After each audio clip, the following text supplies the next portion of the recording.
Minsan magkakaroon tayo sa session kung exorcism ng gagawin natin. Ha?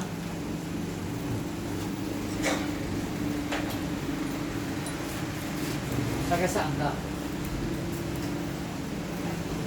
Sa baba. Ha? Kaya rin siya may taga baba.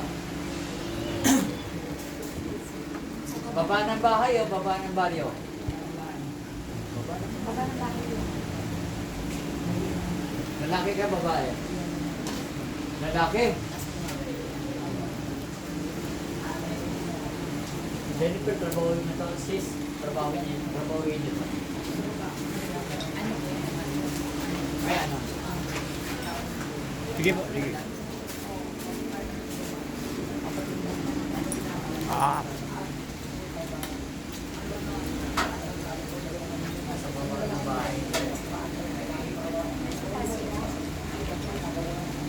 Huwag ka na iinit dito. Princess. Bakit na? Kapalit pa. Ano? Bumalik po siya. Bumalik? Sige, doon. Bakit? Bumalik hindi ka na agad?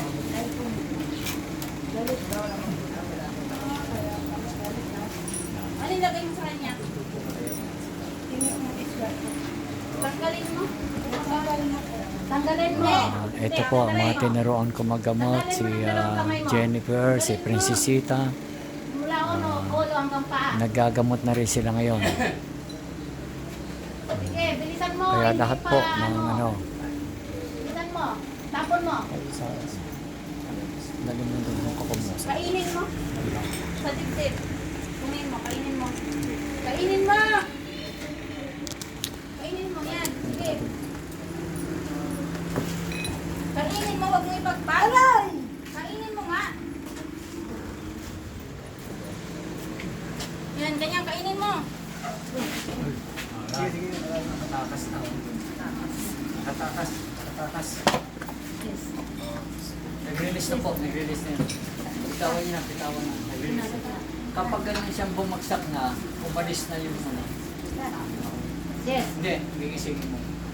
Ngayon, kapag malalim ang pagkakatulog, ang sampal niya medyo malakas sa Saturn, Arepot, Dynamic, Pagkakas. Sis! Yung iba po kasi, tatawa, nakasasapan. Ayaw nga magising eh. Oo, ganun yun. Saturn, Arepot, Dynamic, Pagkakas, magigising yun.